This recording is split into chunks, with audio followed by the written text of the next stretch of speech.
Good afternoon. This is the news update on Dominion Television, Ibadan. I am Oluwayemi Adelakun. The Academic Staff Union of Polytechnics, ASUP, has given the federal government 21 days to meet its demands of fees and industrial action. The academic union listed 13 demands it is asking the federal government to address within the period to prevent the closure of polytechnics and monotechnics nationwide. ASUP said the government's failure to satisfactorily address the 13 demands could lead to the withdrawal of services of its members nationwide.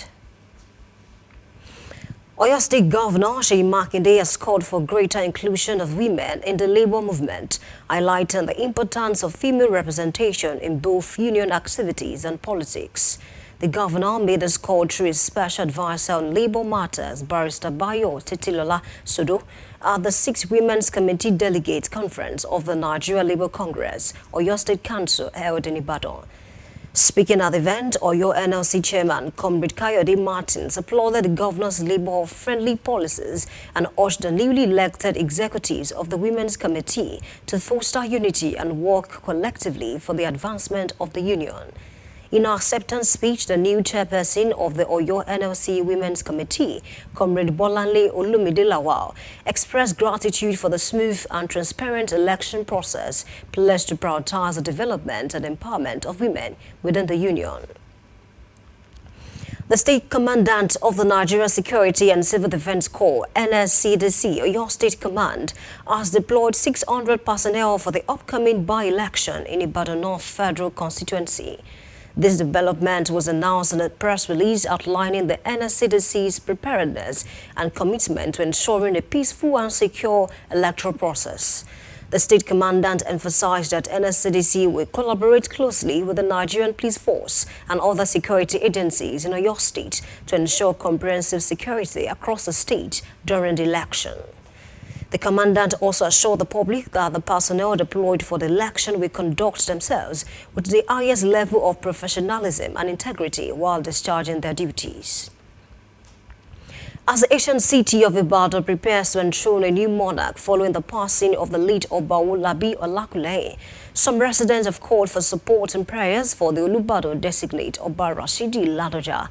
This call was made in Ibadan, the Oyo State capital, while speaking to Dominion News in anticipation of the accession to the throne of the 44th Olubadan of Ibadan land. On July 7, 2025, the sons and daughters of Ibadan land woke up to the sad news of the passing of late Oba Owolabi Olakunleye, who was mourned for 40 days. Following the mourning period, the Olubadan in council announced the Otun of Ibadan land, Oba Rashidi Ladoja, as the Olubadan designates. Today, the Balogun of our land, His Royal Majesty Obadajiri Abimbola Ajimola, nominated His Royal Majesty, His Super Oba Rashidi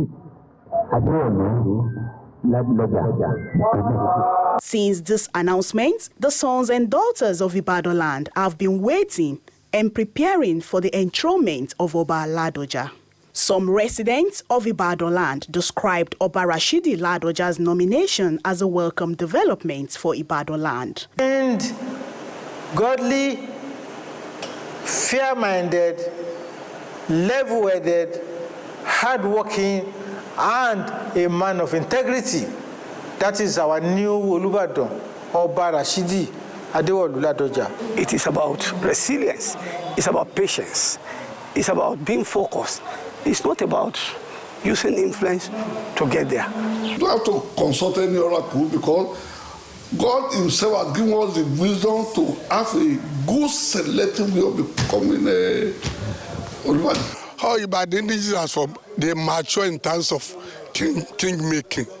You see, people who are trying to emulate the system of Ibadan land in the times of king making. They have called for prayers and support for the incoming monarch to help move Ibadan land forward, emphasizing the importance of unity and collaboration for the community's progress. Aino Grace, Dominion News.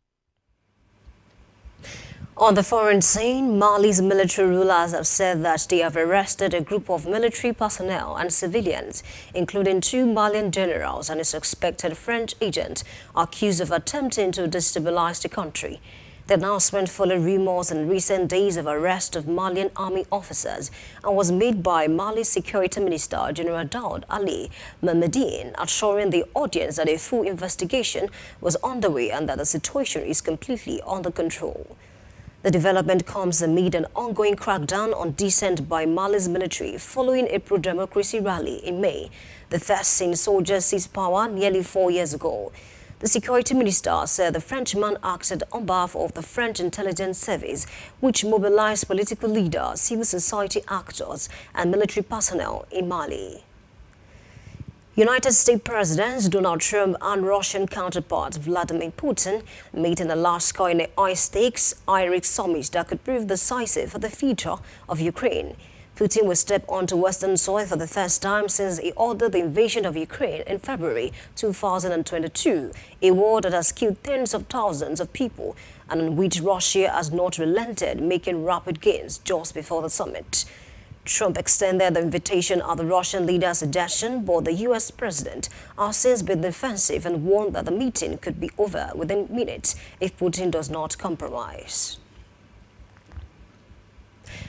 Turkish police have detained 40 people, including the mayor of Istanbul's central Beyoğlu district, as part of a corruption investigation, the latest wave in the crackdown on the opposition. Beyoğlu Mayor İnan Güney from the main opposition Republican People's Party was the 16th mayor to have been taken into custody in the crackdown, in which a total of more than 500 people has been detained in less than a year. The CHP denies the charges and calls them an attempt to eliminate a democratic alternative. Talking sports, Kenya and Tanzania have booked their places in the quarterfinals of the ongoing African Nations Championship tournament. Kenya qualified for the last 8 with a game to spare in Group A after DR Congo defeated Angola 2-0 yesterday. Morocco and DR Congo will now battle this weekend in their last group game tie, and the winner will join Kenya to progress from the group stage. Meanwhile, Tanzania is the first team to qualify for the last 8 as they currently top Group B with 9 points with a game to spare. You can also follow us across our social media platforms, Facebook, Instagram, TikTok, YouTube and LinkedIn at Dominion Broadcast and X at Dominion Cast. And that ends the news update on Dominion Television. I am Oluwayemi Adelakun saying thank you for watching and good afternoon.